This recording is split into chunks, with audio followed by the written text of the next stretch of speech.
नमस्कार, वंदे मातरम। मैं हूं श्यामगिरी। आप देख रहे हैं हमारा चैनल मुद्दा भारत का। मुद्दा भारत का यानी मुद्दा आपका। आज का हमारा मुद्दा है महाराष्ट्र की राजनीति का। जी हाँ, महाराष्ट्र की राजनीति की बात करूं तो जल्द वो समय आ गया है जब विधायकों के पात्र अपात्र का मामला जो है सामने आ जाएगा। यानी जो 2 साल से जो पेंडिंग मामला चल रहा था, मेरे ख्याल से 2 साल हो गया सर, 1.5 से 2 साल पेंडिंग मामला जो है बहुत जल्दी जो है सामने आने वाला है। और वो तारीख है 10 तारीख। इसी में हम विश्लेषण करेंगे। आज 8 तारीख है, मतलब कल का ही दिन बाकी है। इसी में विश्लेषण करेंगे कि आखिर में 10 तारीख को क्या होगा, कौन पात्र होगा, कौन पक्ष अपात्र होगा। पक्ष नहीं, विधायक, पक्ष के विधायक कौन पात्र होंगे, कौन अपात्र होंगे, इसी पर हम जान लेते हैं आज। और लेकिन सबसे पहले आगे बढ़ने से पहले एक रिक्वेस्ट है, चैनल को आपने सब्सक्राइब नहीं किया है तो सब्सक्राइब कर लीजिए, ताकि हम जो है अपने मुद्दों को जो है आप तक जो है रोज जो राजनीतिक मुद्दे को हम चर्चा करते हैं वो आप तक पहुंचा सकें। तो आगे बढ़ते हैं सर। क्या लगता है कि जो विधायकों की पात्र अपात्र का मामला है, राहुल नार्वेकर जी 10 तारीख का डेडलाइन जो दिए हैं सुप्रीम कोर्ट ने दिया, हाँ, हो जाएगा क्लियर, आपको लगता है? सर अभी कैसा है ना कि सुप्रीम कोर्ट ने उनको तारीख ही दे दी है कि इसके पहले करना है आपको। अच्छा, नहीं तो ये साल भर चलता था। उनकी इच्छा नहीं थी जी, बिल्कुल। अब जब मैं ये बोलता हूँ कि उनकी इच्छा निर्णय देने की नहीं थी जी, तो इसका एक अर्थ आप ये भी निकाल सकते हैं कि उनको किसी भी हालत में शिंदे सरकार को, फडणवीस जी को मुसीबत में डालने की इच्छा नहीं थी। अभी सुप्रीम कोर्ट सर पे आके बैठ गया और बोला नहीं, अगर आप निर्णय नहीं देते हैं तो 31 जनवरी को हम दे देंगे। तो अभी ऐसा है कि उनका निर्णय आ जाएगा तो शायद वो खिलाफ हो सकता है, क्योंकि नहीं तो वो धमकी ऐसे नहीं देते थे। जी जी जी सर क्या है ना कि अंडर करंट देखना चाहिए अपने को। जब सुप्रीम कोर्ट ऐसा अगर बोला होता कि आपका फर्ज बनता है कि जितना जल्दी हो सके दे दो, तो आप भी ये सोचो कि कितना जल्दी आप दे सकते हैं। मैंने अगर आपको ये बोला कि जितना जल्दी हो सके दे दो, तो मतलब आपके ऊपर मैंने छोड़ा है, मतलब आपकी न्याय बुद्धि पर मेरा विश्वास है और आप डिले नहीं कर रहे, इसके ऊपर भी विश्वास है। जब मैं आपको दहशत में लेता हूँ जी, भले सुप्रीम कोर्ट की है और उन्होंने दहशत में लिया उनको कि भाई 31 तारीख का आप दे दो, नहीं तो हम दे देंगे। ये हम दे देंगे में 2 दहशत है। एक तो ऐसा है कि तुम्हारी मर्यादा में रहो, हाँ, तुम लवाद हो, तुम कोर्ट नहीं हो। ये सुप्रीम कोर्ट का कहना है पहले दिन से कि तुम लवाद हो, ट्रिब्यूनल हो। और इनका कहना है कि हम फाइनल अथॉरिटी है, इसमें विधिमंडल में हम फाइनल है। तो सुप्रीम कोर्ट ने जब उनको बोला है तब उसका यही है कि आप दो नहीं तो हम दो, मतलब हम आपके खिलाफ ही जाएंगे। ये भी सजेशन उसमें है, क्योंकि आप डिले जो कर रहे हैं उसके पीछे हमको डाउट है कि आप उनकी पक्ष में देना चाहते हैं, मगर वो हिम्मत आपको नहीं हो रही है। देने की भी हिम्मत नहीं हो रही है, नहीं देने की भी हिम्मत हो रही है, करके आप काले व्यापार कर रहे हैं। तो हम दे देंगे फिर। तो अभी इनको दहशत आ गई कि भाई हम नहीं दिए और उन्होंने दिया तो इनके ऊपर उधर अपील होगा सुप्रीम कोर्ट में। वो 4 महीने 6 महीने साल भर भी चल सकता है, मगर उन्होंने अगर निर्णय दिया तो फाइनल हो गया। तो ये इधर अपील नहीं है ना, फिर फाइनल ना फिर। हाँ, तो इनको अभी जो भी है निर्णय देना ही है। अभी कैसे है ना, 3 चीजें इसमें ध्यान में रखनी चाहिए नार्वेकर जी के बारे में।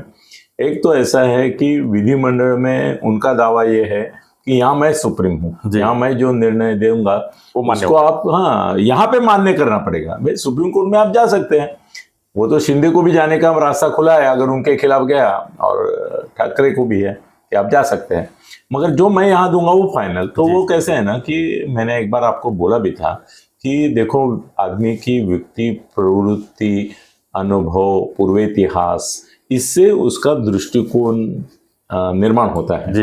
अभी इनका दृष्टिकोण किस तरह से, इनके इतिहास को देखा जाए तो ये शिवसेना में थे, राष्ट्रवादी में थे, अभी भारतीय जनता पार्टी में हैं। तो उन्होंने खुद 3 पार्टी बदली है। जी। मैं 2 पार्टी बदल के तीसरी पार्टी में आया है। तो सर कैसा होता है कि जो आदत से मजबूर है कि वो पार्टी बदलने के लिए, तो उसको सर कैसे है ना कि अगर मेरे को कोई स्किन डिसीज हुआ है यहाँ पे और बाजू वाला साफ हाथ वाला बैठा है तो मुझे जेलसी होती है। मानवीय स्वभाव है सर।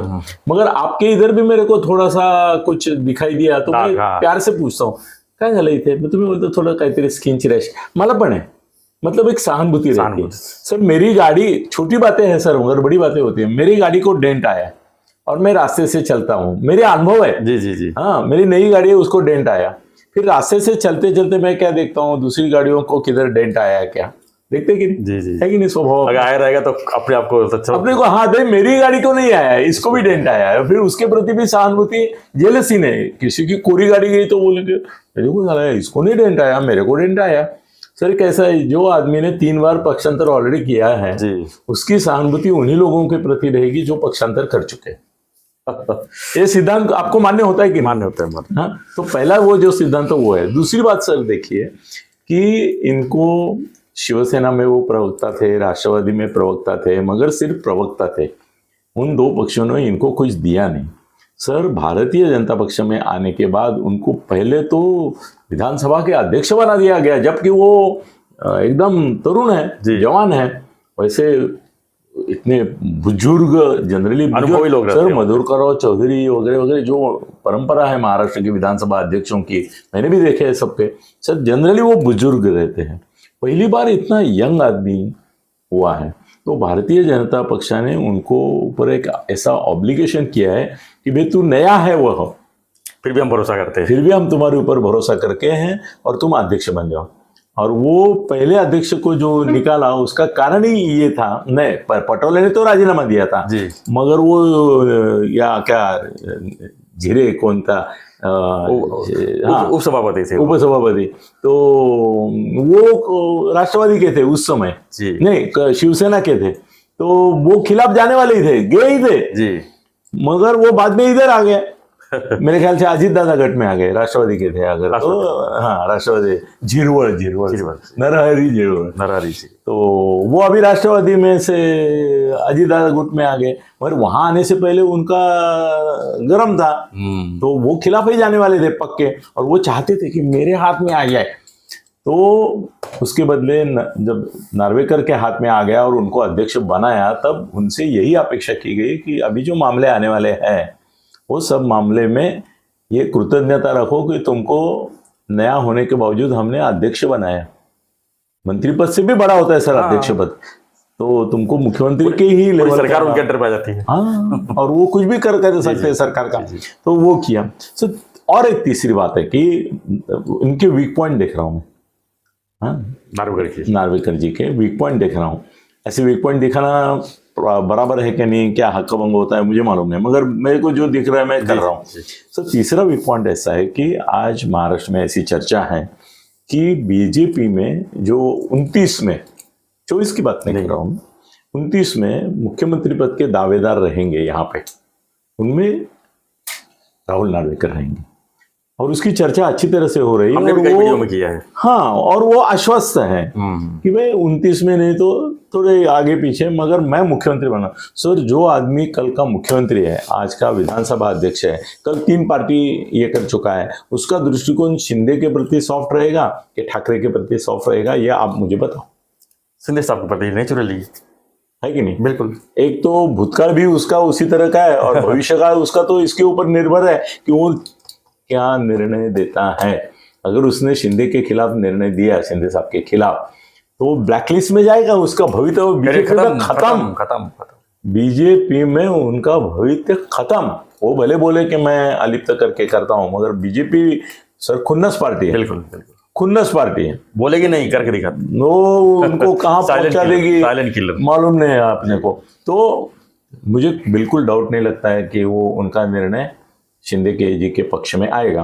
फिर अभी उद्धव ठाकरे क्या करेंगे? सुप्रीम कोर्ट में जाएंगे, जाना ही उनको, अपील। हाँ, तो मगर सुप्रीम कोर्ट के पास फिर निर्णय नहीं तुरंत होगा।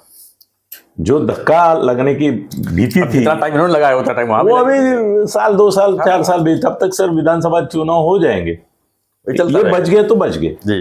तो सर अभी ये मुद्दा जो है इसको आप यानी बुधवार को जो फैसला होने वाला है, जो फैसला आएगा वो आपने अभी दे दिया। नहीं, एक सर एक संभावना से वो फिर से टाइमिंग की कुछ बात करेंगे, मगर नहीं करेंगे ऐसा लगता है। तो फैसला शिंदे साहब के ही पक्ष में आएगा, कोई उनका अपात्र नहीं होगा।